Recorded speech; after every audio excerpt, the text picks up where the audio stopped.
Lihim ng liham. Ang pinakamakulit na girlfriend mo sa balat ng radyo. Isang magandang morning sa inyong lahat! Ako pa rin po nag-iisang girlfriend mo sa radio. My name is Lindsay.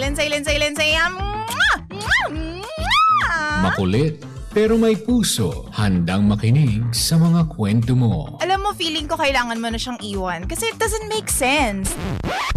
Ang kwento sa lihim ng liham. Mahal kong Lindsay. Sabi nila, sa buhay dapat ipagpasalamat mo lahat ng magagandang nangyayari. Sabi nila, huwag mong pansinin yung mga nangyayaring hindi kagandahan at malas. Imbes, dapat maging grateful ka para sa mga madaming grasya na dumadating sa'yo. Pero paano nga ba maging masaya kung sa dami ng magagandang nangyayari, itong bagay na ito ang pinaka-big deal sa aming mag-asawa. Dito kasi nakasalalay ang kinabukasan ng aming pamilya. Dito nakasalalay ang kinabukasan ng aming pagsasama. DJ Lindsay, ako po si Christina. 32 years old, may asawa. 8 taon na po kaming kasal at meron na kaming 3 anak. High school sweethearts po kami. Never pong nagkaroon ng ibang lalaki.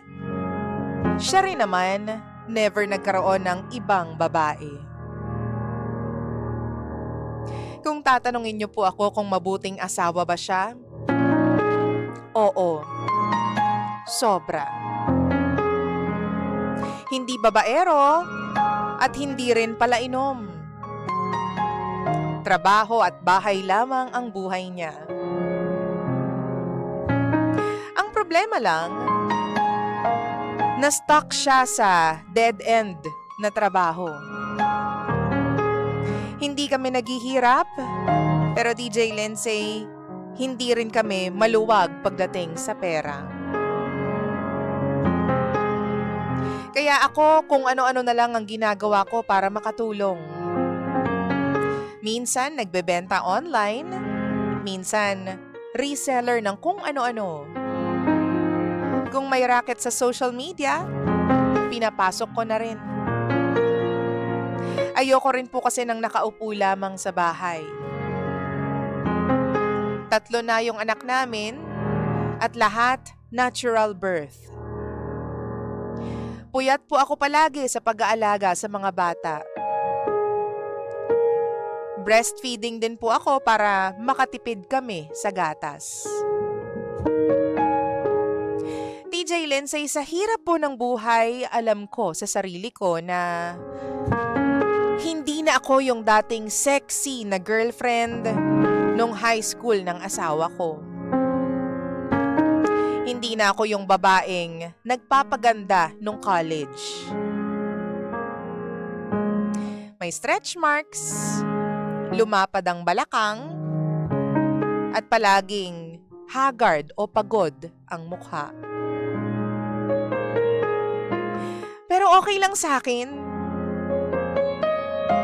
Sabi ko nga, marka ito ng pagiging nanay ko.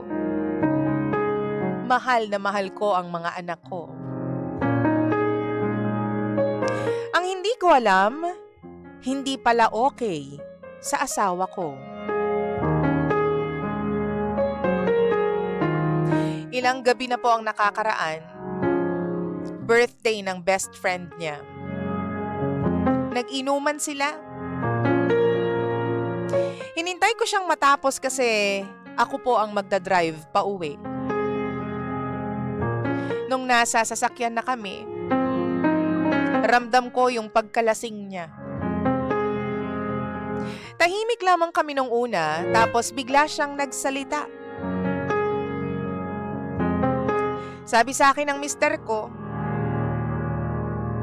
Honestly ha, minsan naiisip ko, gusto ko rin makatikim ng ibang babae.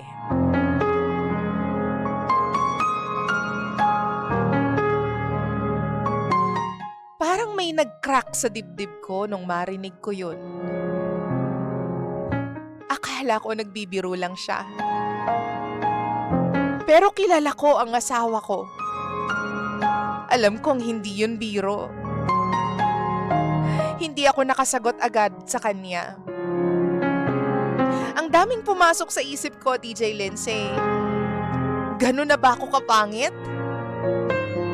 Ganun na ba ako kapabaya sa sarili ko? Sino ba naman ang hindi mahihirapan at mapapabayaan ang sarili kung 3 ang anak ko? Kung halos ikaw lahat sa bahay kasi hindi namin afford na kumuha ng yaya o ng maid. Tapos ngayon mararamdaman ko na parang hindi ako sapat. Napangit ako. Hindi na siya nagsalita ulit, DJ Lindsay. Pagdating namin sa bahay, nakatulog na lamang siya. Tapos kinabukasan parang walang nangyari. Normal siya. Parang walang nasabing masakit kagabi. Pero ako, hindi na matahimik ang utak ko. Hindi ko alam kung paano ko siya kakausapin. Hindi ko alam kung pag-uusapan pa ba namin? At pinaka nakakatakot yung naiisip ko. Paano kung totoo nga?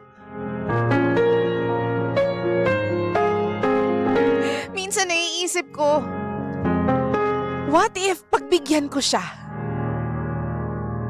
Yung alam ko, yung aware ako, yung parang extra service lang.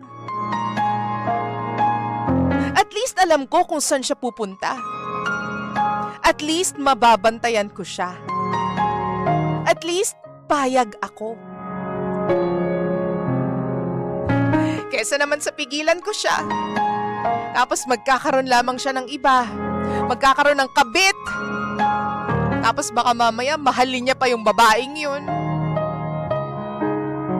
Para lang hindi na siya maghanap ng iba. Para lang hindi masira yung pamilya namin. Pero habang iniisip ko yun, alam ko rin naman sa sarili ko, hindi ko kaya. Hindi ko na talaga alam. Litong-lito na ako. Normal ba talaga sa lalaki yung ganyan kayo? Gusto tumikim ng iba? Sa mga may asawa dyan, ano bang gagawin ninyo kung sinabi ito sa inyo ng asawa nyo? Sobrang lost po ako ngayon. Please, irespeto nyo na lamang itong liham ko. Muli, ako si Christina.